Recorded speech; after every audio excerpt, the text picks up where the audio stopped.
Well, yeah, no, so Sandy just got married, and Addie told me to text him. She said as soon as she comes up, right?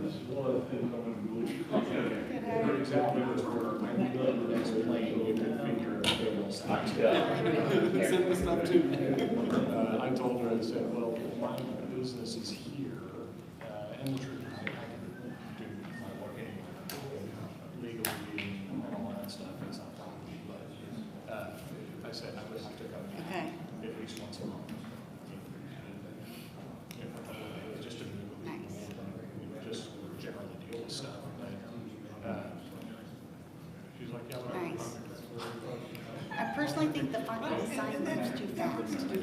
Yeah, I can't read Oh, it. it's totally doable. I mean, there are all kinds of, that's all I've got. It's a lot of Yeah, time. I think it's too fast. I mean, I can see where people would want to see more, but I don't know. Especially with traffic being slowed down through there. I slow down.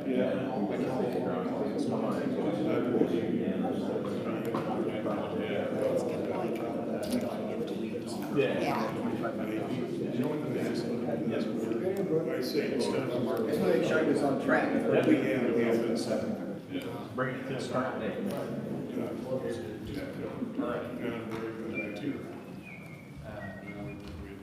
So, and I mean, we want to get on a plane once a month. It'll be good. Okay. But I mean, we're still a couple years, 2-3 years away. As Mr. Dad said, happy wife is a happy life. Well, yeah, we've learned a lot from Mr. Dunn and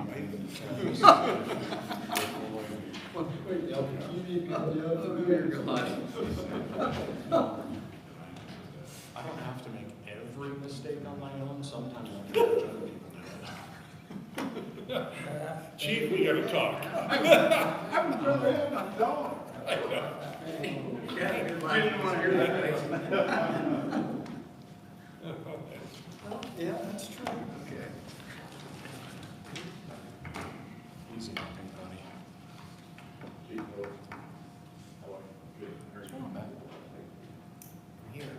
Okay, we'll take it. Hey, Brian. Let me sign and I'll be ready. Okay, cool. Thank you. Man, that stupid song we started on that. Thank you. You're welcome. I don't know any of the words to it except for that. Jeez. That stupid song.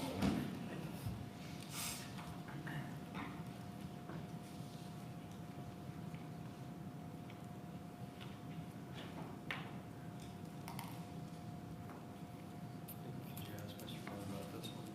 If you drew, I'd like to explain that too. Maybe not, but as I understood it was on 60 now. Yeah, right.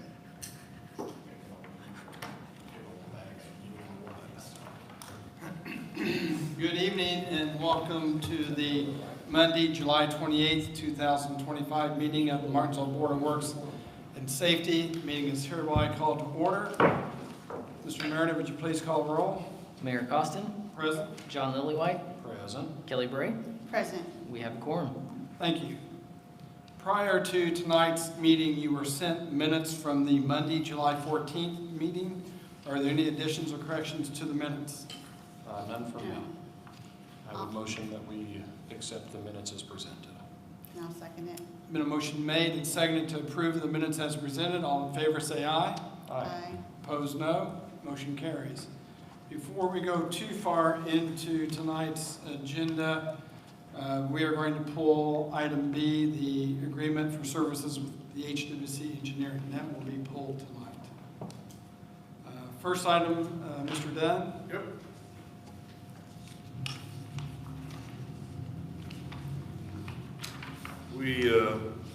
This is on the sidewalks. We opened the bids on the 14th.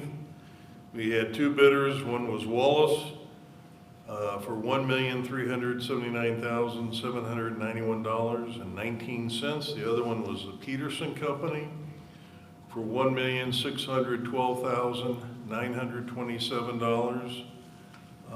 We had our independent engineering firm, HWC, review the documents. and the Wallace documents and bid were in full compliance. So I recommend that we award the contract to Wallace Construction. Any questions? No. On the contract that you presented, it looks like there's a $100 a day overrun charge. Correct. Do we ever get paid out on that? No, because they always get, at least they have always completed on ahead of time. In fact, if this is approved tonight, they will probably start Thursday, or no later than Friday. They're raring to go. I say, I love that. That's awesome. Okay, I don't have any And questions. the one thing we have done, the mayor wanted us to do a little better job of notifying people of when, their sidewalks were gonna be done. So we've already mailed to the first 3 areas, Mac did that, last Friday. So, plus we're gonna be putting notification signs in everybody's yard 72 hours prior to them coming and starting in their neighborhood. So there should be no miscommunication this year there should be no surprises. I think it's great, so. Kelly, anything? No, no questions. I'll make a motion that we accept the bid from Wallace Construction. And I will second that. Been a motion made and seconded to accept the bid from Wallace Construction for our sidewalk for $1,379,771.19. All in favor say aye. Aye. Aye, opposed no. Motion carries. Next one, Mr. Dunn. parking. Do you all have this picture of the parking issue on North Main Street? This happens to be at Main and West Harrison. And it's been an issue off and on. In fact, we had it on the south side for a while. That was corrected. Now we've got it on that northwest corner. It's blocking the driver's line of sight vision. The residents on that corner, we've talked to them multiple times, and they haven't heeded yet. It's particularly troublesome for the folks that are headed south on Main Street, and when they're trying to turn either way, they just can't get out there far enough to see the traffic coming. Our ordinances do not prohibit parking within so many feet of a stop sign or an intersection. And until we address parking, in most jurisdictions, parking is prohibited within 20 feet of a crosswalk or intersection. And that's to ensure the visibility for the drivers and the pedestrians and to allow for safety and turning and all that. Some areas may even require even greater distances, especially near fire hydrants and other traffic control devices. Sometimes those big boxes block the view too. So my recommendation, until we do redo our parking ordinance as a matter of city policy, allow us the flexibility to enact a 20-foot no parking zone when there's a visibility or a safety issue. That's my recommendation. And what I will do is go up there and paint the curb for 20 feet in both directions. So Mac, I have a lot to say about this. In fact, I don't know if I'm officially on the record, but if I am, I would very much like the city council to take on the parking ordinances, because we can't do it. But what we can do as the Board of Works and Safety is stuff like this and make it more safer. So I'm very much in favor of this, and I have a number of other intersections that I think are very much in need, especially the ones around the schools, specifically like Ohio and Walnut, for instance. So absolutely, I'm in favor of this. You actually, the Indiana State Statute, Title IX on traffic code, is a law that parking should be prohibited within 20 feet of a crosswalk at an intersection. So, Only a crosswalk. a crosswalk. So basically, if you would designate that, go up and paint the crosswalk, and then you could measure 20 feet from that going north, and that would be your no parking zone. In this particular case, you would, I mean, this trailer would be legal. It's far enough away. The problem you have up there is you, at the, on down, closer to the intersection, you have 2 pickup trucks that park there. And so definitely one of those pickups would be within that 20 feet that would take care of at least that parking situation. So that's what the state code allows in regards to traffic code. Yeah, these trailers that are being long-term parked on the streets are impossible to see around, and they scare me to death because I'm always afraid some kid's gonna pop out from behind it. And I know we cannot make an ordinance stopping that from happening, but it's a terrible, terrible safety hazard for vehicles that are driving and can't see around them, for kids or pets that are coming out from behind them.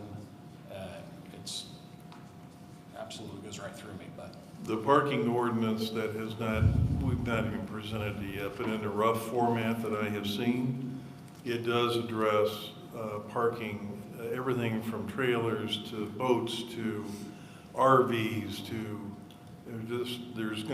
there would be some restrictions on, because in some cases, especially on East Pike Street, there's areas where it's hard to even get one car through. Yeah. Yeah. So. It is dangerous the way that people are parking right now, for sure. But in the interim, I'm just asking for guidance on this. Is this picture looking south? Yes, it is. And is that road just past the telephone pole, is that Harrison in the picture? Harrison would be Harrison a little ways is- further up. Yeah, So if you look at that building on the upper right-hand part of the picture, I think that's Pike. Am I right there? Yeah. Yeah, Harrison is this intersection, Kelly. So where this SUV is parked, that's a driveway to the house. Is You that, gotta is go that, further. yes, so is that SUV north or south of Harrison Street? North. Okay, so we can't see the You intersection. cannot You see the can't see it. intersection in this picture. No. Okay. And so Dale, does it make more sense for us to say the 20 feet rule or to have a crosswalk there? No, mean, I it's think- not just a crosswalk, it's someone, and I tried to follow what you were saying about where the danger is, but the danger is someone sitting on Harrison Yeah. trying to go straight across see. or north Yeah. or south. Yeah. Because they're pulling out in front of anyone coming southbound. My suggestion would be paint a crosswalk across Harrison Street at that intersection. And then it'll be 20 feet from the north edge of that crosswalk would be your no parking. would that also apply west? On the other side too, yeah. Great, so the whole corner, okay. I think that's a fabulous idea. You have 2 senior housing projects up there. Many people are on walkers, in chairs, that kind of thing, so it would be worth having. Yes. Can I make a suggestion too, that the main streets around all of the schools, and I mean, this is a bigger project, but, you know, I'm thinking the streets on Smith, or around Smith, really Walnut, or not Walnut, where the administration building is, like Ohio and whatever that is. Thank you. Yeah, and they have been doing that. Yeah. The weather has held us up. They were gonna be doing it all day today. And Frank had to flag it off because of the rain this morning. Well, that's okay. But we are trying to get around every school Yeah, I think- critical I think to that's wonderful. restripe, yeah. And also will allow us to, you know, push parking back so it's a little safer. I don't know why I have such an irrational fear of that, but I'm just always terrified that somebody or something is gonna come out around one of these and I'm gonna, you know, accidentally cause an accident, so. Dale, I've got a question. With this SUV parked here, it looks like the front end of it is over a sidewalk. Can we also, is that a violation? Yeah, it would be if it's blocking the right of way, the sidewalk, so you know, someone go up there and say, hey, you need to move your vehicle, you're blocking access to the sidewalk so people can't come down and transverse from that, so yes. What is the enforcement mechanism for this, aside from us just asking politely? Well, actually, Bob Downey has been fantastic. If we make Bob Downey aware of something, he is on it. We just tell him to go and he'll do it. So I mean, is he writing a ticket? Is he? usually a warning first, Okay. but he can actually. So the city can write a ticket in an amount that's meaningful and, okay. Yeah. Okay, but it's not an actual traffic ticket, it would just No. be, It's an ordinance violation, I believe. Right, In this correct, Dale? case, in this case, you could have, the police could enforce state law, so it would actually be, it'd be a citation. and I'm only wondering, I mean, if we write a city ordinance to somebody who, for instance, is not a property owner, then the cost of enforcing that would negate the actual damages recouped. And I don't want to really get into that. So police, but that doesn't strike you as exciting, does it? All pays the same. Well, you know what? I like that. That's great. Okay. Kelly, I've been doing most of the talking. You have thoughts? Okay. I would motion then that we do the crosswalk striping as mentioned by Dale, and that the city be encouraged to put up the no parking signs and painting curbs. I'll second it. Been motion made and seconded to go ahead and place a crosswalk and then enforce the no parking with yellow painting of the curb 20 feet from that crosswalk. All in favor, say aye. Aye. Opposed, no. Motion carries. Mr. Dunn? And again, this is a contract that we really need to renew. It's $20,744. It is with 120 Water. What this does, and I have a tendency to get a little long-winded, so I'll try to shrink this up. But what this contract does, what these people do, they work with our water department.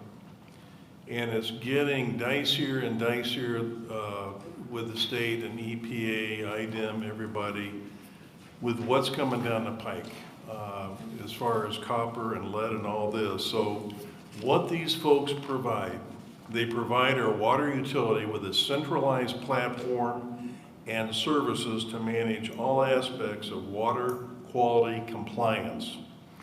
This helps us with IDEM and EPA. It gets very complex dealing with these entities. They have a language all to themselves, and I don't understand it, but these folks help us with that. They have a cloud-based software which allows us to build and maintain service line inventories, manage sampling programs, handle communications and notifications with customers, which is so important. Once a year, we send out a yearly water quality report. We have to do it, and rightfully so. And there's certain things you have to have in that report. It changes every year. So they give us guidance on that. They track service line replacement projects. They submit required documents to state agencies while also providing an audit trail, which is important. Two more things. They provide ongoing training, regulatory webinars, and support. But the main thing, they help keep us ahead of compliance milestones, especially the copper and lead issue facing all cities and towns as a result of what happened in Flint, Michigan. So in short, we really need them. And this is money, I think, that is very well spent. It saves us a lot of headaches, a lot of fines. We're with these folks, we're always on time, we're in compliance, and I think that's reassuring to the public. We've been using them for at least a year. How long have we? Couple of years, I think. Ben, is this is the end of year 2? Yes, this is the end of year 2. Okay. I don't have any questions. That works for me. questions? I would motion that we accept the contract that's been presented by 120 Water.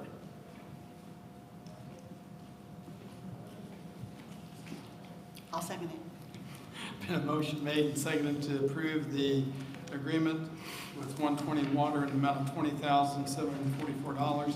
Mac, my only question on this, and the motion, is this a one-year contract? 1 year. 1 year. All in favor, say aye. Aye. Opposed, no. Motion carries. One more. All right. This is a Calgon quote for carbon exchange. Oh, I'm sorry. You know, say, I think you gotta come back. We need you I'll next. come back. We need you to get some exercise. Okay.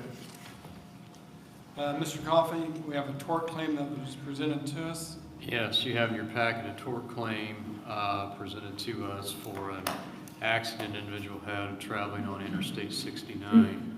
It's clearly outside of our jurisdiction, but we need to forward this to our insurance company so they can deal with it accordingly. So I would ask you to vote to transfer this to our insurance company. I would motion that we transfer this to the insurance company. I'll second it. Motion made and seconded to forward the tort claim to our insurance carrier. All in favor, say aye. Aye. Aye. Opposed, no. Motion carries. Consideration agreement of services with V3, Mr. Porter. The other Mac? We now have all the property on Southview Drive in the name of the city, and since we have done that, some of the original reports that were done on that property so that we can submit to FEMA and Indiana Homeland Security need to be updated. And so this contract that you have before you for $1,250 is to update those reports so we can submit to FEMA and get the process going and hopefully get approval in the next 6 to 8 months. So it's just an update to the original report? Yes, some updating drawings and ensuring that we verify that we do own all the properties now in the city's name. I don't have any questions. I don't either. I'll make a motion that we accept the agreement for V3 companies. I would second that motion. Motion made and seconded to approve the agreement with V3 for $1,250 to update the report to FEMA for the park on Southview. All in favor, say aye. Aye. Opposed, no. Motion carries. Mr. Dad, would you like to come back? What you have is a contract proposal for the carbon exchange at our water plant. Just a very brief background. In 2005, under the Buskirk administration, the city spent $1.5 million for a new water filtration plant that has 4 20,000-pound granular activated carbon filtration units that filters all of our water from our 3 wells. So nothing goes out the pipes without going through filtration. The carbon lasts on average, and that's what cleans, that's what takes the PCE out. It lasts 18 months to 2 years. One time the burn through was 12 months, and we think we know why that didn't last. It should have lasted longer and it didn't. But so in the last 20 years, we've gone through a lot of carbon. The last exchange was August of 2023. So this time we're going to be a little over 2 years. Originally, the carbon exchanges were running $115,000 to $120,000 every time we swapped out the carbon. We need to exchange the carbon in September. We've got to start fresh. And now it's running $155,000 and some change to do that. The mayor was able to negotiate with the EPA and IDEM has agreed to cover the cost. We pay the $155,200 and they'll reimburse us from this time on. So they're going to take it over, at least the financial responsibility. This is a huge plus for our water utility because we play it fairly close on water. I just ask that you accept the bid with the knowledge that we'll be fully reimbursed. Any questions?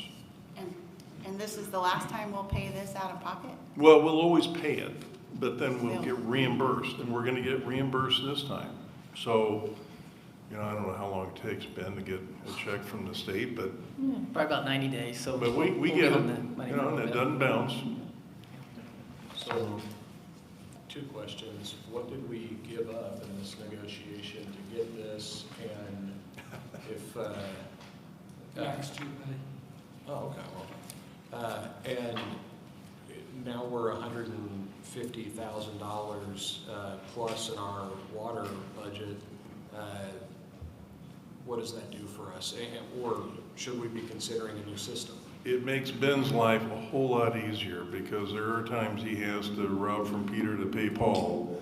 So this helps the cash flow. It's cash flow, and, I mean, we're barely breaking even, I think, is the best way to put it. So our plan is to take that reimbursement money once we get it and then set it into its own separate account. That way, when we have to do this again in 2 years, we're gonna use their money. And then when they reimburse us that time, we'll just put it back and then we'll just keep Okay, going. so this will just be a sit in an account and it will help our cash flow going Yeah. forward in 2 years. Okay. Yeah, so we will fill it this time, but like Max said, the good thing is we're getting the money back, and then going forward, we're just gonna set that money aside, and then, because we know it's gonna go up a little bit, that way we can draw a little bit of interest in the meantime. And this has been a long process. The EPA's was back down here, started maybe in 2016, 2017, did all kinds of studies, been back and forth.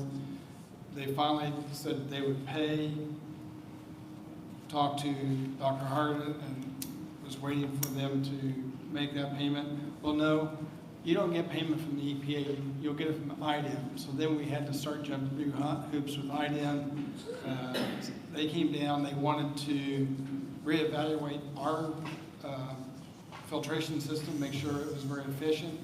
And they spent, 3 days here, Mac, going through things? So it's not like we were just able to, here's the information, and they gave us a pass, we'll reimburse you. They made us, they wanted to inspect everything. So, and this is only a 2-year contract that we have with them. So every 2 years we have to renew, but that's fine because the price of this carbon, the next time in 2 years will probably be $165,000. So we don't want to tie ourselves, and they want a specific dollar amount in their contract. So- Can I assume that this contract is for the 2 years? Like, what happens if the filters need replaced in less than 2 years? Well, we monitor it monthly. There's ports in these huge vats, and they're sampling water as they go. And they can tell as the carbon is getting spent and it's getting lower and lower.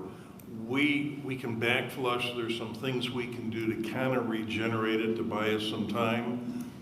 But we go to them, we will go to IDEM and say, okay, we're within 2 months, we're gonna have to get some more carbon. We need your blessings, and by the way, here's the new cost. We make sure we get their approval. And sometimes they're tough. They want justification for any price increases, which is rightfully so. It's taxpayers' money. And so we get that from the manufacturer. And in the contract, we gave them 18 months that we would be replacing. So getting to 24 months makes them a little happier, but they realize, we're trying to be good stewards of the monies they're going to reimburse us with. But if something happened we had to burn through quicker, I'm sure they would work with us. Our hope is, as time goes on, and Gary knows much more about this than I do, but we're hoping that the PCE, the whole game plan is that it keeps dropping, the carbon will last longer and longer. That's kind of, I think, one way we can tell. We have a meeting, just happens to be this week. We've worked hand in hand with the EPA out of Chicago for the last 6 years. And finally, they're coming with the design of the remediation process we're going to hear about Wednesday. So remediation is the ultimate cure. At some point, once that's complete, we don't need the carbon anymore. Oh, boy. The other neat thing, the IDEM uses us as their training ground. It's a real compliment to the water department, to the city, because they have brought people down as a training to show them what we're doing, because more and more cities are having to do this, unfortunately. And we're ahead of the game. We have the most advanced system, and so it's a compliment to Sounds like the the team. previous administration did the right thing. They did. That's great to hear. I don't have any questions. Kelly? I don't either. I'll move that we agree to the purchase with Calgon. Yep. I will second that motion. There's been a motion made and seconded to approve the purchase of the Calgon. All in favor, say aye. Aye. Opposed, no. The motion carries. Sewer adjustments tonight. We have 5, 289 West Sumner Avenue, $489.81. 939 East Jackson Street, $64.18. 490 East Highland Street, $661. 659 East Highland Street, $274.74. 1350 Ash Court, $76.56. Any questions or comments? Nope. No, I have a motion that we accept the applications as submitted. and I'll second it. The motion made and seconded to approve the sewer adjustments as presented. All in favor, say aye. Aye. Opposed, no. The motion carries. Next regular meeting of the Board of Works and Safety will be on Monday, August the 11th, 2025, 6:30, here in the council chambers. We are adjourned.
If the council would like to go ahead and take a seat, we will get started. It's a little after 7.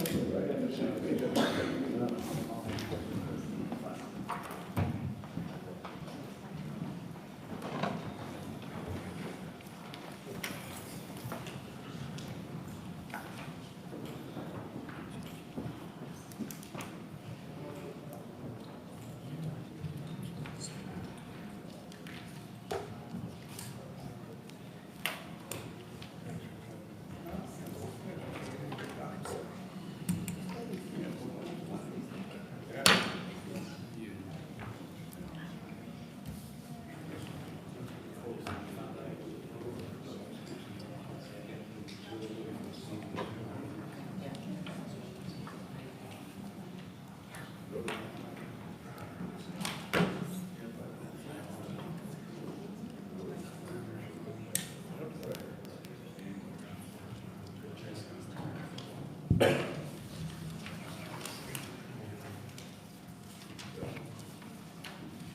evening and welcome to the Monday, July 28th, 2025 meeting of the Martinsville Common Council. Meeting is hereby called to order. This time I'd like to invite Pastor Sean Mason from the Emmanuel Church to come forward with tonight's prayer. So if you would please stand in prayer and remain standing for our pledge. God in heaven, we just come to you tonight and we want to just express gratitude for your goodness, for your faithfulness, for your love, for your mercy. We are blessed beyond measure. I just thank you for this community and each person in it, each public servant who gives their time, their energy to serve other people. And I just ask that as these folks give their time day in and day out, Lord, that you would, number one, bless them, that you would also give them wisdom. Your word says in Proverbs, Lord, it says, get wisdom, develop good judgment, and don't forget my words or turn away from them. Don't turn your back on wisdom, for she will protect you. Love her, and she will guard you. Getting wisdom is the wisest thing that you can do. And whatever else you do, develop good judgment. So, Lord, I ask that for each person in this community who is in a position of leadership, serving others. Lord, I just ask that you would grant them wisdom and good judgment. Leadership is heavy and it's hard, but it's also a blessing. And Lord, we just give this time and this meeting to you this evening. I'm thankful for each and every person in here. And I just speak life and blessing and favor over each one and their families. Lord, we love you. We ask this in Jesus' name. Amen. Amen. I pledge allegiance to the flag of the United States of America and to the republic for which it stands, one nation, under God, indivisible, with liberty and justice for all.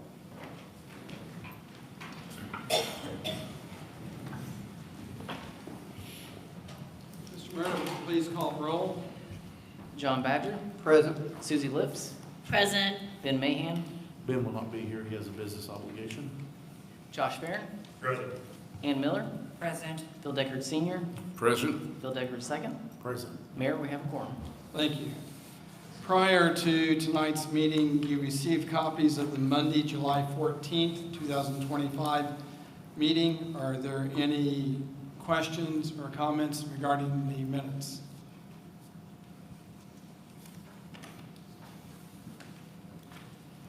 I make a motion that we approve the minutes from July 14th, 2025 as presented. Second.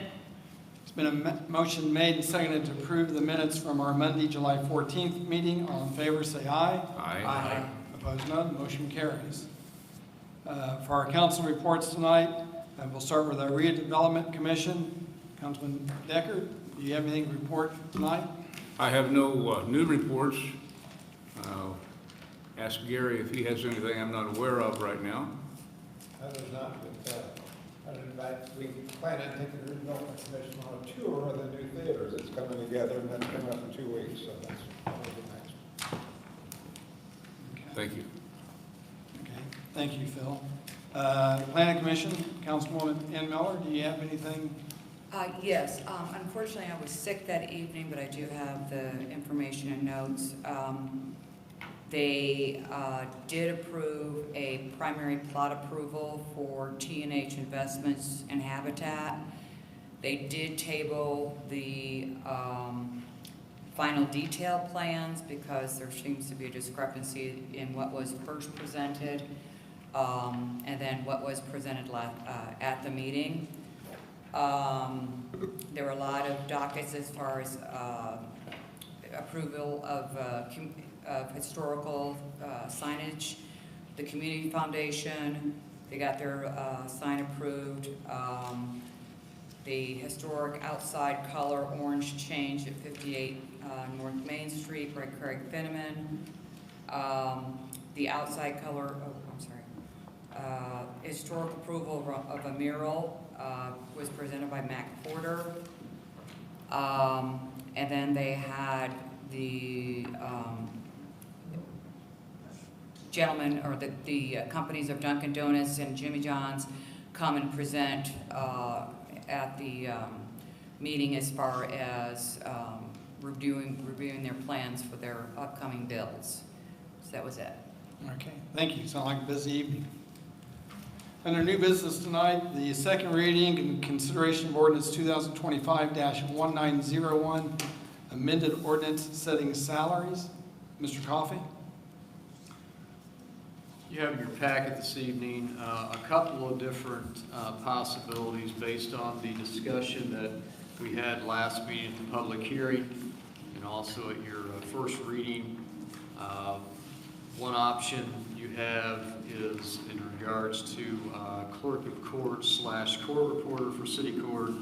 You have a range, which, as you will note, is blank. So that's for your consideration and discussion as to what you might want that range to be if you decide you would want a range for that position. The other option would be just a flat per hour rate without a range. And so that's included in your packet as well. And then I believe we've got one for $25 an hour. So those are some thoughts we had after discussion last meeting about what your discussion led to.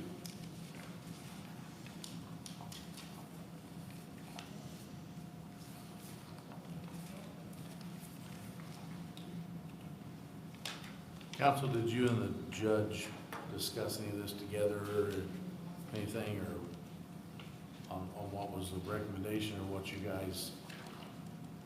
I did have a discussion with Judge Terrell about the different possibilities that I was going to send to the council, so she was aware that this was going to be various options.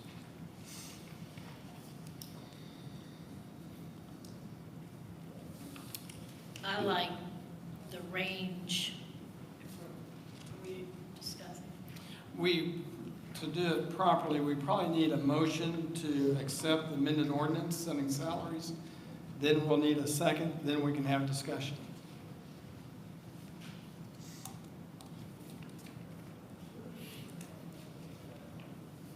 And again, just because you make the motion doesn't mean you are for or against. It's just allowing us to open discussion.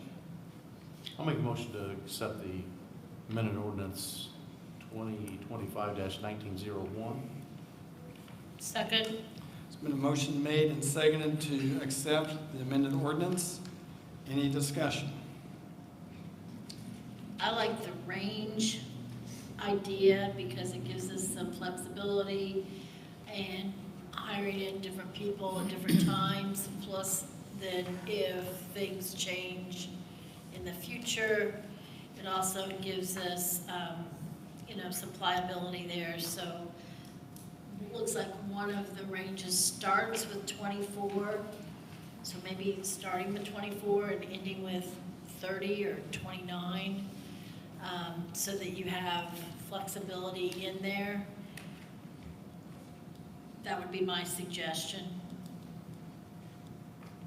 I was wondering, do we have any comments from the proposed personnel in the city court? Sure, thank you. I've looked at all the proposals, and we would be content with the range. We would also be content with a flat rate at 25, provided that our full-time person now would be entitled to that same raise increase in January as anyone else. So we're comfortable with both of those options. Whatever the council decides between those two, that would be satisfactory to us. So Amy's here if you have any questions for her too. She's been really digging in deep with Odyssey, even in the last 2 weeks. So we're making progress. Okay. Thank you. Thank you. How much progress have you made?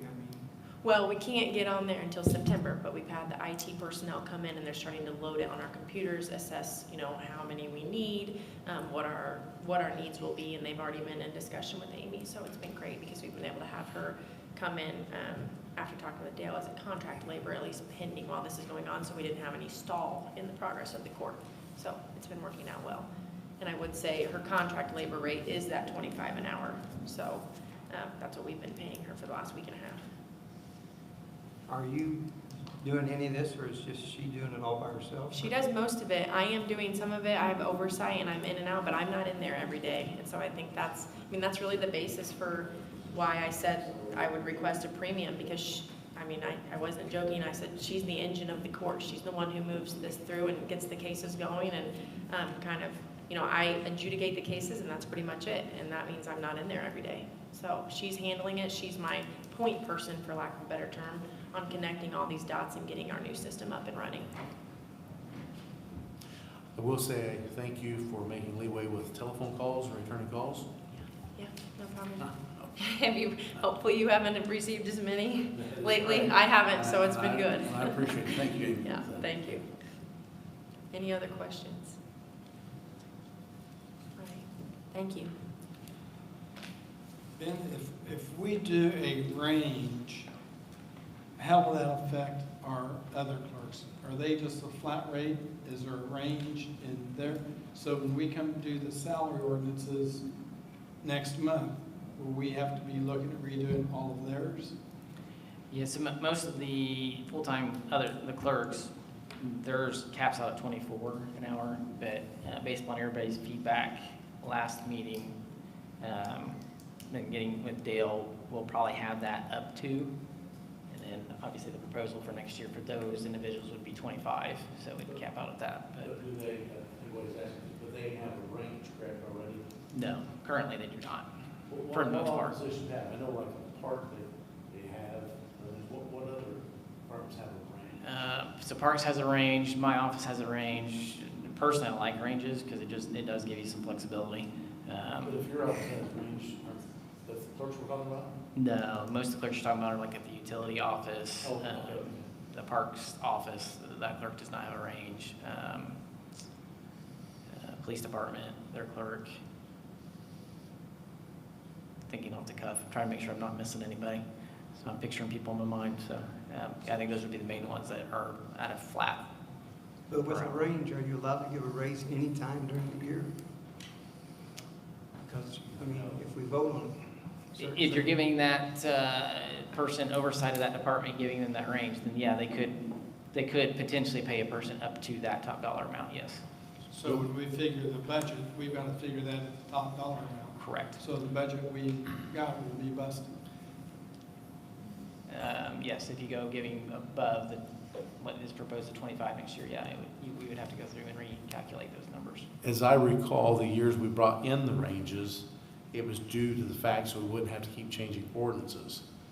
The ranges, the raises still came before the council, and at the salaries time, it was discussed then, and it was never the option of a department head to be able to give raises. But you got to redo the salary ordinance every year, right? Yeah. So you're saying they wouldn't give raises throughout the year, it'd just be Correct. at the year? We did because we'd have to revisit, because when we would look at the cost of living or whatever we were looking at the cost, they would have to come back and move the range around. So that's why they implemented, as I recall, that range. They wouldn't have to keep coming back and doing the salary ordinance because it already had that range in there. So when it met that range, when it exceeded it, that's when we'd have to redo that range. So they weren't doing it every year. Is that just for clerks? Well, that was at that time, we've done a lot with the parks, whatever departments had at that time, but I know the city park, because you had the lifeguards and session people, because those workers, because they don't have benefits, but when they would return back to get good employees and keep those that were properly trained, and whether it be in lifeguarding or concessions, that way when they return, they automatically went up like I was gonna say 10 cents, I thought I was wrong there, but 10 cents, so they wouldn't have to come back each year and do that, so that they automatically, the clerk's office increased those returning employees, and that's how it worked. So didn't we talk just a couple weeks ago about switching the title? So she wasn't considered a clerk? Because there was so much more, I thought that was part of the without going conversation. out on something else.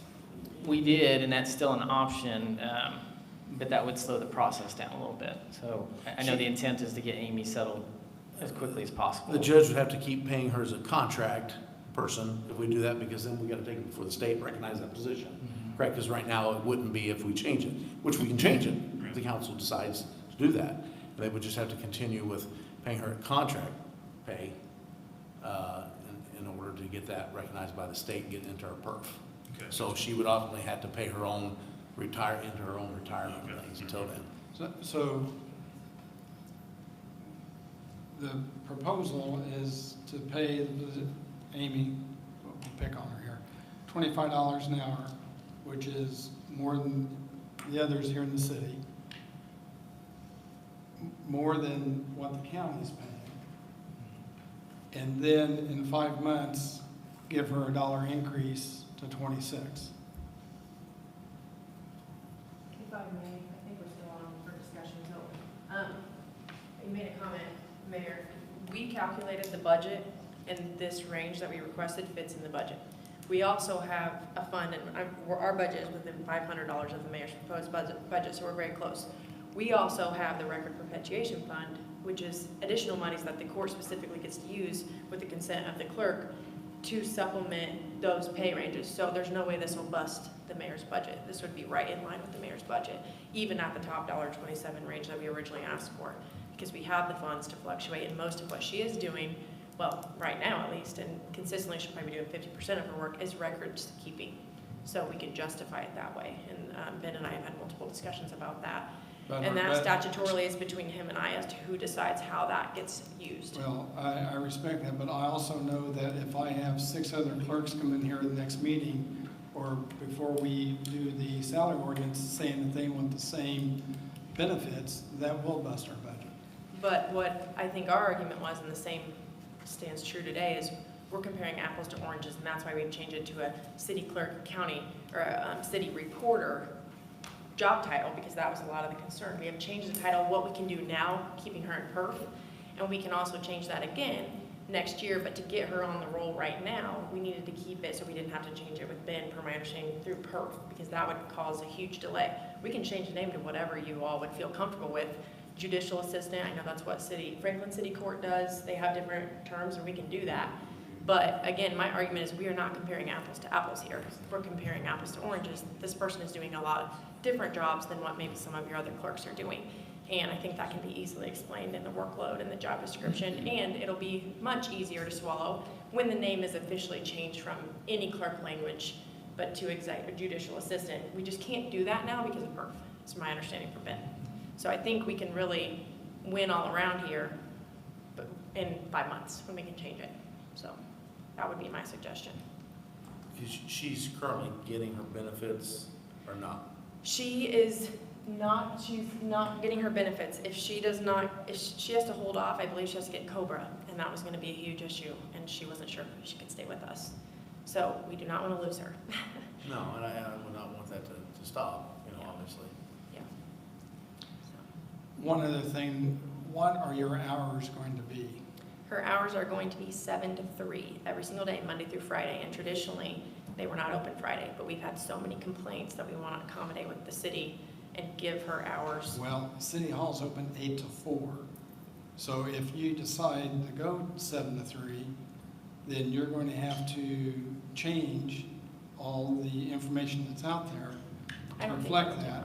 Yeah, I don't think that'll And take much then time. it will be Amy's responsibility to open doors up here at 7 o'clock every morning. Even though Mr. Dunn and Mr. Porter are probably here, that's not their responsibility. I understand. I mean, she's capable of doing that. She can unlock the doors. We can also go 8 to 4 if that's something. I mean, we want to be a team player here, but I think we ought to go 8 to 4 because that's what it's been all these years. I respect that, but we are two different entities. You're the executive branch and the judicial branch, and we control the hours for the court. I mean, again, we want to be team players, but there's some oversight here that the council is the oversight for the judicial branch, not the executive branch.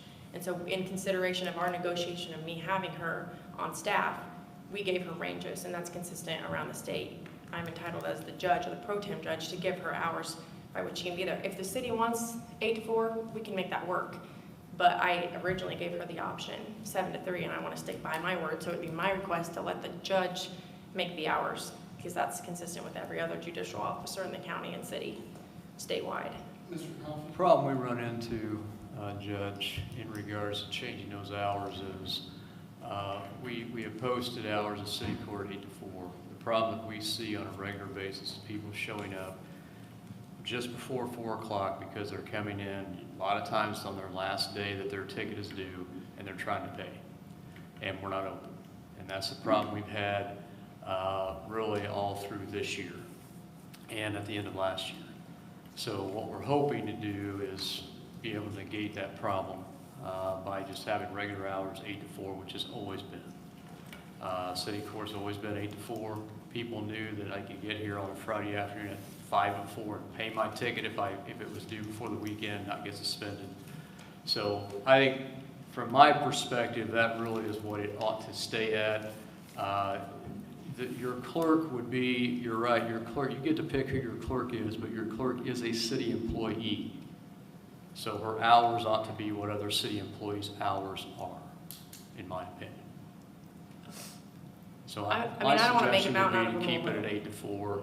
That's gonna be better for the public as a whole. It's gonna be better for people that know to plan for if they gotta work in Indianapolis, they gotta take off early, but they can do it and still get here just before 4 o'clock to pay. That particular issue is the least of our concerns, quite frankly, today, so I don't want to make it an issue when it's not. I can disagree on the authority there, but if that is easier and it's consistent, then that's fine, that makes sense. But the pay is the top ticket item at the moment for me, so.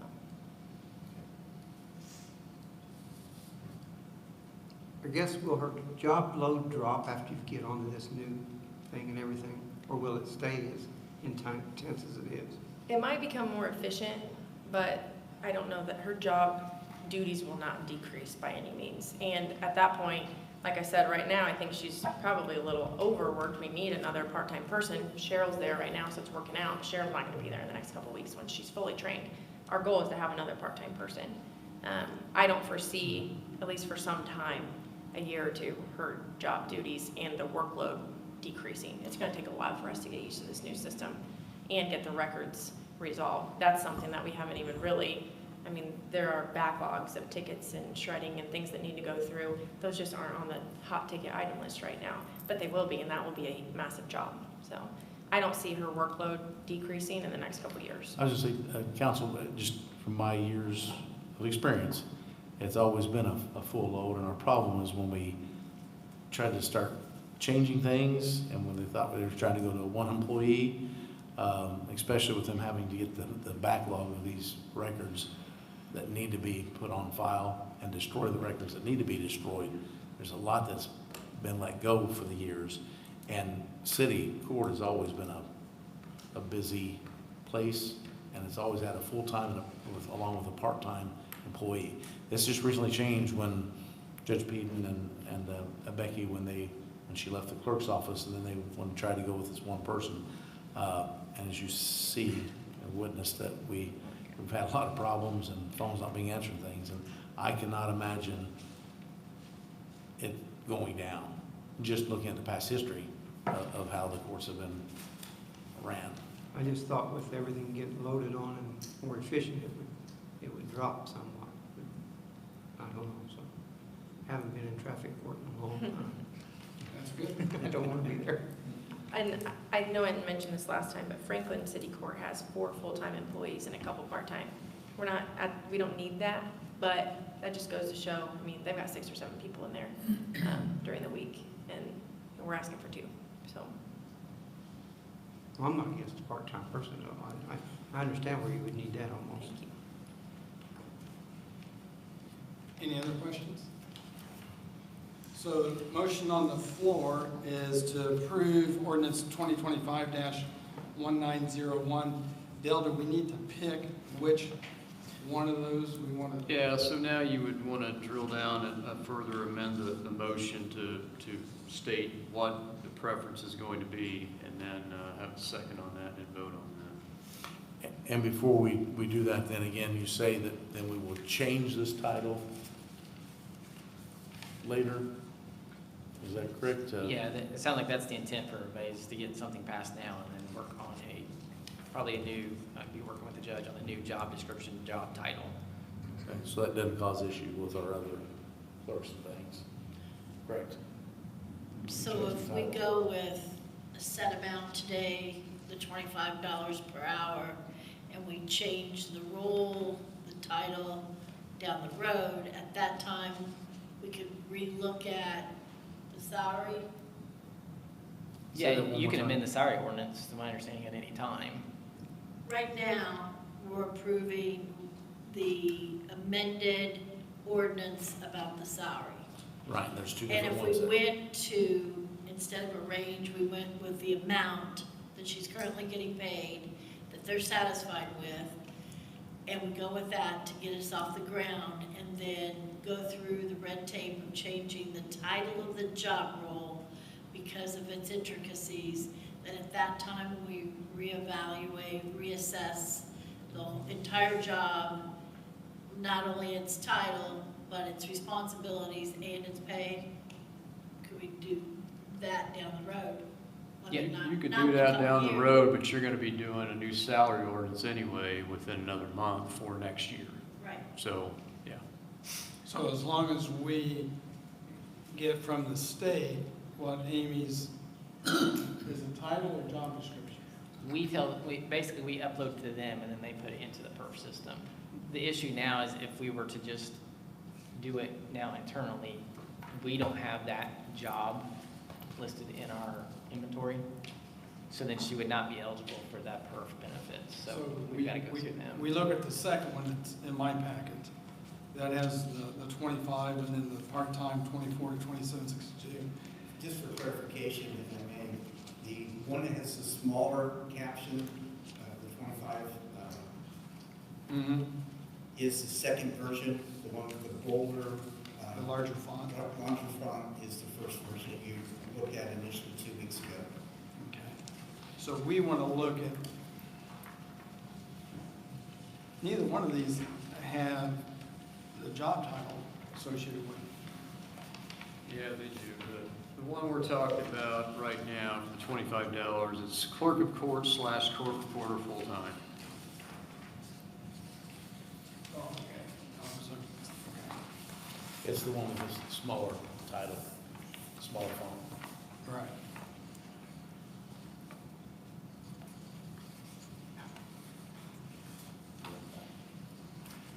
So the only difference between the two, basically, one has a range, one doesn't. Yes. So council, if you want to amend and include the range, or amend and include a fixed amount, is that correct, Mr. Pablo? Yes. So that's what your amendment would be. So we can say we'd like to amend the motion on the floor to be ordinance 2025-19, oh, well, it's the same one, but with the flat fee of $25 an hour. Right. Yes. Okay, Or you could go the other way okay. with the range. Okay, so I'd like to make a motion to approve, Phil made the motion, so he would have to be the one to amend it. oh, okay.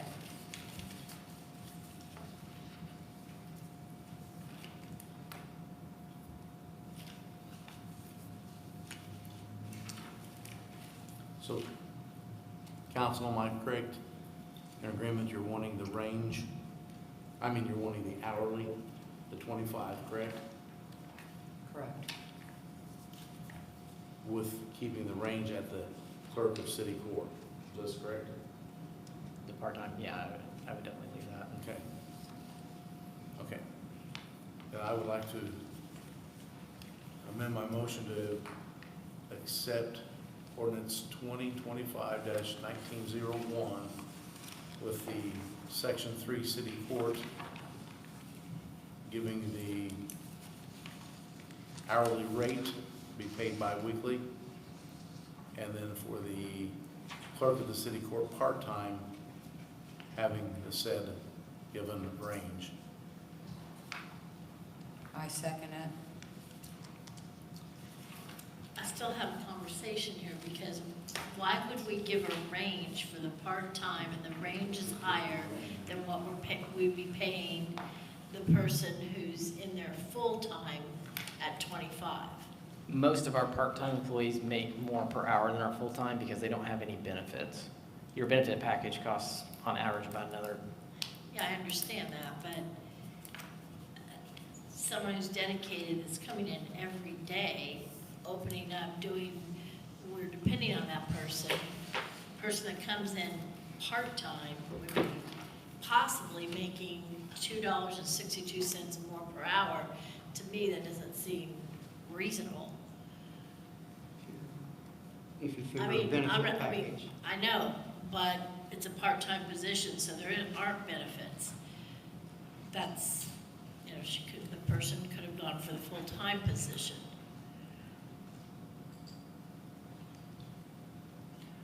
What you have currently under the 2025 ordinance for city court, that's obviously before anything we're talking about tonight, is the clerk part-time at that range. That is the range you have for 2025 for part-time clerk right now in your city court ordinance for your salary.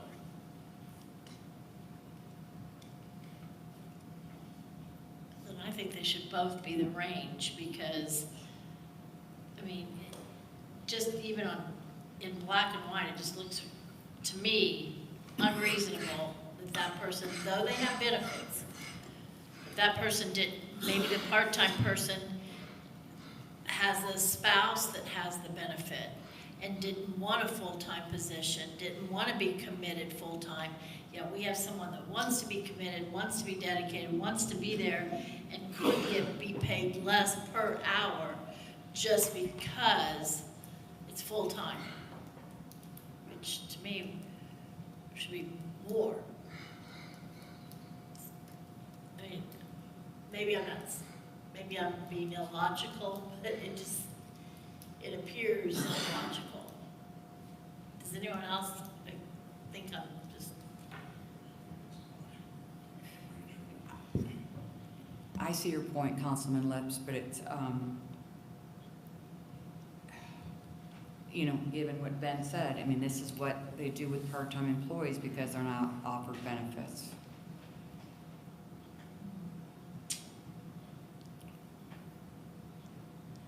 Well, I work for the school district in the HR department, and the full-time people get paid more per hour than part-time. And the school district's the largest employer in the county. So, I mean, I don't think I'm off base here.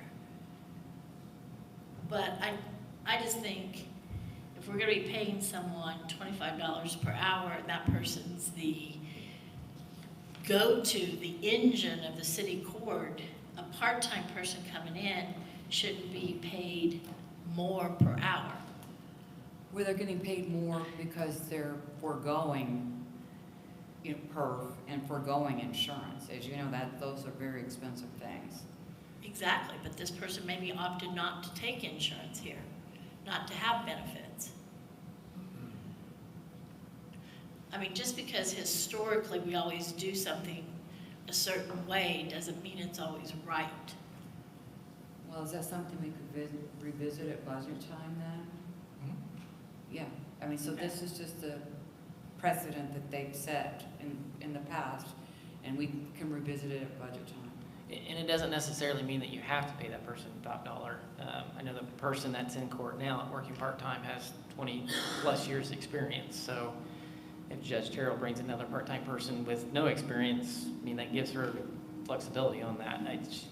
Most likely, I don't want to speak for her, but she's most likely probably not going to offer them that dollar amount if they have no experience. But if you were to reduce that number now, the current part-time court clerk, she does make that $27 per hour. So you would be giving her a pay cut, which she came out of retirement to help, so. Well, I absolutely don't want to do that. I just thought we should make the full-time person to have a range too, so that at least it looked like the full-time person could make as much as the person coming in part-time. But I understand, and I I agree. I mean, I want to get this solved tonight so that we can move forward, so.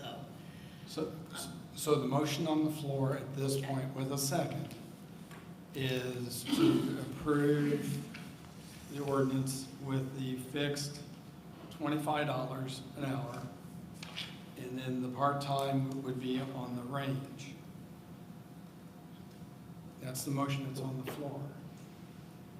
Any other discussion?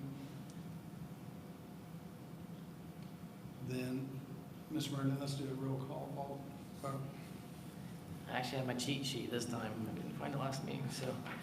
Hold on 1 second, for your discussion here. Again, I put what I thought the council wants, and again, it's gonna be revisited, because we're looking at changing that title. So, not offended if you want that in a minute again, or if you wanna, I mean, let's get around. I mean, now's the time for discussion. That's what we're here for. If you don't like something here, I mean, good now, but Ben, is that correct? Your part-time has the range? Yes. We have the range in there. And that range takes care of the one that we've had. She's come out of retirement, which is limited to 29 hours a week, correct? And then we're going to revisit this for a new job title, also for our court reporter. Is that Correct. And then we'll address that issue on the salary then. Yeah, because you'll have to pass another salary ordinance for next year here in the next few weeks, so it's coming before you soon, regardless of this situation. But if there's something you don't like now, I mean, you do it now. It's no big deal. I'm with you on the same thing here. I don't want to see Amy not have her benefits or lose her benefits. I want to see her keep me in perf and I would do the COBRA and stuff. But now's the time of discussion. If there's something council wishes differently. So if she's starting at $25 an hour now, in the new year, is she eligible for another raise? Or will she already have that raise now? That'll be at the council's discretion, whatever we do at that time. Well, we have to decide it at the budget. I mean, that's where it is, at the budget. When we vote on the budget, whether or not she would be allowed another raise. Or a raise. But like Judge Terrell said, they've got some discretionary funds in there that they can use to compensate for their payroll. So you're saying we could stay up to 24 and she could give the $1 extra out of her schedule? You know, she could, because we're voting on what her salary We're would be. putting it at 25. That 24 is the part-time. Okay. I guess the range is kind of like, as I told you, those returning workers in the park.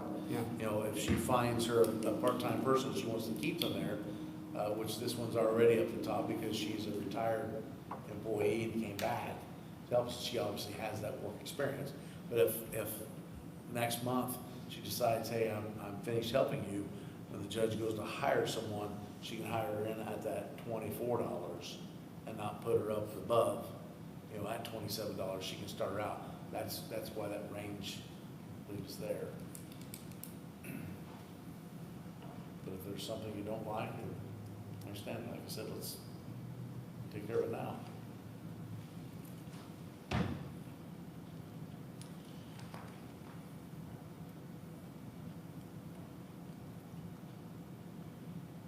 Well, it sounds like we're satisfying both positions of what they currently have in motion and not upsetting this, you know, the work management of how it's going. So I'm okay with moving forward, even though, you know, my opinion, I get it. I've already expressed it. And we can address that again once. Yeah. So it's not like this is for eternity. It's a long time. Okay, are we ready to take a vote? Okay, Mr. Meredith? All right, so when I do roll call this time, I'm going to do it properly, which is alphabetically by your last name. So what I'll do is I will call your name, you'll tell me how you're voting, and I will repeat your vote back to you. So, because I botched it up last time, so I'm gonna try to get it right this time. So, Mr. Badger, we're gonna start with you. Aye. Okay, Mr. Councilman Badger votes aye. Bill Deckard Senior? Yay. Bill Deckard Senior votes yay. Bill Deckard second? Yay. Bill Deckard second votes yay. Josh Farren? Yay. Councilman Farren votes yay. Susie Lips? Yay. Councilwoman Lips votes yay. Ann Miller? Yay. Councilwoman Miller votes yay. 6 yays, 0 nays. Okay, congratulations, the ordinance is passed. Next on the agenda, Resolution 2025-0713 regarding pay for permanent pro tem Judge Terrell. Mr. Coffey. So you have Resolution 2025-0713 before you tonight in regards to a resolution for the pay of the city court judge. Just a little recap to remind you, Judge Mark Pete resigned. The time he resigned, he had not appointed a pro tem in his place. So by court rule, the clerk of city court at that time could, by a trial rule, appoint a pro tem judge, and that's what happened. However, under that trial rule, it is a pay of $25 per day, which is extremely lower than what the salary of the city court judge in Martinsville is by your salary ordinance that was passed for this year. So to remedy that situation, you have before you tonight, you have the ability to pass a resolution which would allow the payment of the permanent pro tem judge of the Martinsville City Court to receive the regular salary of the elected judge. And so that's what this resolution does. And this resolution would make that effective as of June 1st of 2025. So it would coincide with the resignation date, or within a couple of days, the resignation date of previous Judge Pete. So that's what you have before you tonight for your consideration. I make a motion that we approve Resolution 2025-0713 regarding pay for the permanent pro tem judge. Second. Been a motion made, second to approve Resolution 2025-0713. Any discussion? Let's call for a vote. Mr. Mayor, let's do roll call again on this.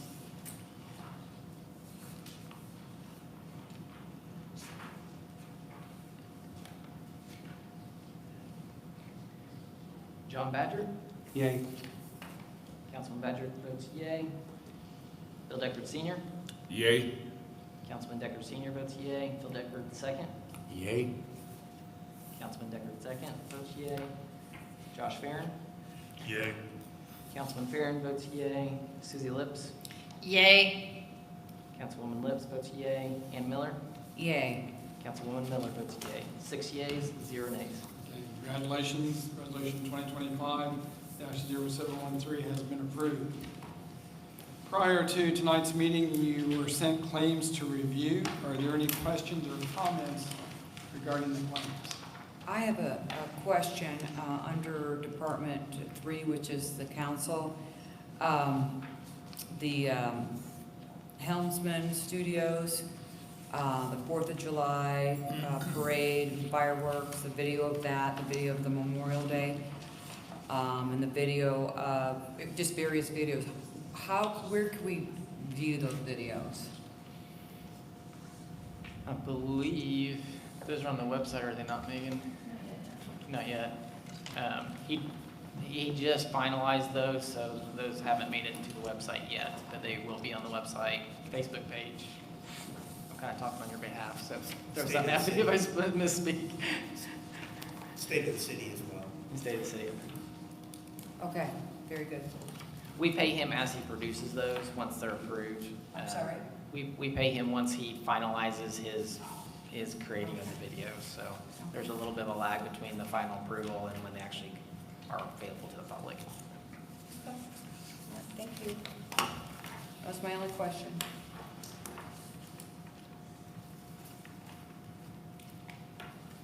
I make a motion that we approve the claims for July 28th, 2025. I'll second that. Been a motion made and seconded to approve the claims as presented this evening. All in favor, say aye. Aye. Opposed, no. Motion carries. Any comments this evening from the council? I have two, please. I'd like to see if the council members have given thought to what I talked about at our last meeting, about an ordinance with our leaves. Again, I just feel that we need to amend that ordinance so that we are bagging and not raking them out to the sides, just as we require them not to rake or blow grass out of the streets. I'd like to see what the council feels. So bagging, the people would, instead of putting their leaves out to the curb, bagging them up? Yes. Okay. I'm in favor of that. If they left them on the median in between the sidewalk and the curbing, would that, I mean, kind of keep them out of there or not? Mr. Dunn, do we have any baggers now? No, not really. First of all, the grass and the leaves are not supposed to be in the street. I think everybody's aware of that. So that's not an issue. Number two, when you start bagging, you create more of a problem. We either pick the leaves up or we don't do anything. Because if we start picking up bags of leaves, we have to cut them open. We gotta haul them to the top of the hill. And we have to slice each one, dump it out, and dispose of the plastic bags. I know, we've done it for years, I know. That doesn't save any time, and it costs more money. We just bought a new leaf vac. So I'll let you explain that to the taxpayers that you want to start. Well, I said that can be used for other things too, and it's good, we do need it, because there are areas that aren't considered the residents. Right. You know, the areas, the public areas that we need to take care of. I'm agreeing with that. I just still have a hard time. I mean, it's just like today, we've had this rain, and I do my best to go several houses up the street, both sides of my house, to get the grass back in there, but we've got neighbors that don't. And in front of my house, I don't have a storm sewer, but I have a manhole, and that's the only way the water drains in my area. And I'm constantly going out there 30 minutes, just keeping that hole open and collecting the grass, getting it out, just to keep the streets down so that water goes down. And, you know, like I said, not everybody has a storm sewer, and I know it also, claims I've seen in a number of areas over the schools where they do, and that water comes off the parking lots, and we've got a couple of drains that get backed up back into the delivery sites, the dock, and on down by the football field. And I just, you know, I'd like to see if we can find some kind of a resolution or something to do that, because I just, like I say, and I know we're constantly doing that about the grass, and I don't know, to me, it just seems, we need to do something, I don't know. I agree with you, but the problem is we've started it, Phil. And to take that away from people, I think it's gonna be more of an issue than what we're doing right now. We can and do tell people when they blow their grass out in the street, when they put the stuff out in the streets, we can cite them for that. We normally just warn them. And I have had code enforcement go and tell the people to put it back on their property. We've had people put brush into the street. I'm not picking it up. Put it back on the curb. It's to the curb. And Sorry, go ahead. no, that's right. Are we going to do maybe a certain day then, or if it's on their trash? It's on their trash day. Okay. Trash day is. You know, I know we're very good, you know, and I know when I clear brush out of my place and it's off, I know it's good, I can call up the street department and they'll come by and get it, rather than just leave it out there for over a week, and that's just my concern. We've done a lot of paving, and a lot of sidewalks, and a lot of things, trying to make, beautify Martinsville to continue doing it, and I just hate, because I see every fall when it comes up, we're It's kind of like bulk pickup, it's a pain. But if we don't do bulk pickup and we went to every week, I was afraid it was gonna really add to our expense. It really hasn't. And it's helped keep the city clean. And the same thing with the leaves. And there's some people that would never bag. You know, at least they will get them out, they'll blow them out to the edge, you know. And I would encourage the mayor to continue that tradition in that service. Okay. I might revisit that then after the fall, see how it goes, and like I said, I'm all for, so there's no explaining taxpayers, that's all, we need this out of the leaf truck, it's good, and we got a lot of common When area. you see someone blowing grass out in the street, raking their leaves out in the street, call me. It'll stop. Okay. Second thing, got with the Board of Works, talking to the Board of Works about our filters. Help me to understand, because I've been on administrations throughout these years, and we were getting new well fields down by Legendary Hills, Mayor Decker's term. Mayor Cole's term came along, and they changed that, they wanted to put them up to the north. And then that didn't go through, because when we were going to the south, we had an agreement with I-69, they were going to bore our lines, it was going to save the city over $1 million, just getting our water lines underneath the interstate and everything. We lost that opportunity. Went to the north, it didn't happen. And then we decided that, hey, let's keep them at the same areas as IDEM and EPA, as the study showed, as they quote, they said, you know where the devil is, keep them there. Put your new fields still here so you're not drawing the plume throughout different areas. We participated in studies and things, and as my understanding as a city councilman all these years, that agreement was when we participated in those studies for the air quality control, the ground monitoring, and participating in this and doing the surveys for the cities, that they've always, that was part of the agreement, they were paying those carbon filters, because it was like $150,000 what they stated it was for. And to my knowledge, sitting on this council, I've always thought that IDEM or the EPA was paying for these. Have we been paying for those? And when did that change? We've been paying for those, and again, the reason the well fields were put back where they were is the EPA basically said, you move your well fields, we're not going to clean up your Superfund Right. site. So we had no choice but to leave them where they're at, because again, purifying the water, our water is clean. It's the vapors that's the concern over the Superfund. Right. So with that being our baseball diamonds, then it's important to try to get that water used as quick as possible. The EPA, to my knowledge, never said that they were going to pay until they approved what they were going to do.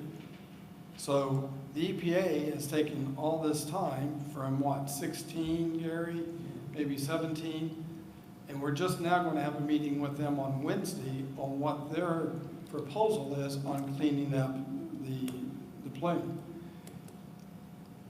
Always thought that they were going to pay for it. No, the EPA is not going to pay for it. It is IDEM that has to pay for it. So then we had to petition the IDEM to get reimbursed. And then once we did that, then they had to come down with the EPA. They were here about 3 days going through our plant, making sure it was efficient, and you know they said it was. In fact, like Mr. Dunn said during the Board of Works, IDEM is using our plant as an example for others around the state.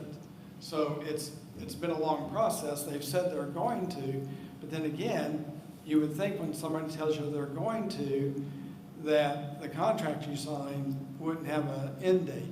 Well, the contract you sign with them is a 2-year contract. So it has to be renewed every 2 years, which is good, because when we put in the first initial contract, it was 18 months, 150,000. This time for Calgon to come in and change it, it got to 157. 155, 200. And so the state questioned, why did they have the increase? So again, it's not just they're giving us money, they're doing their due diligence on releasing the funds to us. So yes, you're right. They said all along they were going to pay it, but you've had to jump through their hoops on their time period to get it accomplished. Appreciate that. Anything else from the council? I got a quick question. Somebody said beautification. How many trees have been planted? Where's that and all that? Does anybody know? I'm sorry, please? The tree grant application, how many went out last year? There were 50 trees planted last fall. We've got about 20 applications for this year's planting, and those will go up in the fall, or be planted in the fall. How many total do we? There's 50 per year for 3 years, 3 or 5 years, I can't remember the year, off the top of my head. So we can still get 30 trees if we get 30 applications? Yes. Price? And we've had some that have been very interesting. We had an application that came from Franklin. We sent back and said, here are the criteria. You're outside the city limits, thank you, but no thank you. I'd just like to ask the press to put that out there, so we get another 30 trees planted whenever. And that is on our website, correct? Yes, it is. Anything else before I open up to the public? Anyone from the public want to say something this evening? If not, a couple of quick announcements. The dedication of the police headquarters and the push-in ceremonies for the new fire trucks that took us how many years to get will be on Tuesday, August the 5th, beginning at 6 p.m. Public's invited. You'll be able to go to the police headquarters, and there's going to be different activities going on. Chief, anything you want to comment about that night? It coincides with a night out, which is a national affair event. Yes, it coincides with National Night Out Crime, which Martinsville did a few years back. I think it only did it one time, but a lot of agencies around the area do it every year. So we thought we could blend them both together and get it done at the same time. Also with the fire department, we hope a lot of people show up. We're going to have bagpipes, we're going to have dedication. You know, that's the plan anyway. So, and some activities back in the back parking lot. We're going to shut the streets down temporarily around both the fire department and the police department to keep people safe. So, yes, that's what the plan is. It's going to be sunny and 80. It's going to be what? Sunny and 80. Okay, I'll write that down. Again, that's Tuesday, August the 5th. Chief, thank you for that invitation that we received. I'm just disappointed you didn't talk to the school's HR though department because they've scheduled open house for the high school that same evening, that time, so I'm in the process of trying to do negotiations. So in case you don't get a lot of turnout right at the beginning, school open houses are that night too. Well, yeah. Every time we tried to plan it, it always interfered with something else. So you always have those things. Yeah, so. But thank you. And Mayor, for your information, according to the weather forecast, it's supposed to be partly sunny and 80 degrees on Tuesday at 6. What can I say? So the theater's not going to have anything that night, since I seen that on the theater about night out. Also, council, I need you to talk and get a date back to us. We need an executive session regarding the purchase, lease, transfer, exchange, or sale of real estate. So if you can get a date back to us, Mr. Porter, send that out. Next regular meeting of the Common Council will be on Monday, August the 11th, 2025, 7 o'clock, here in the council chambers. We are adjourned. How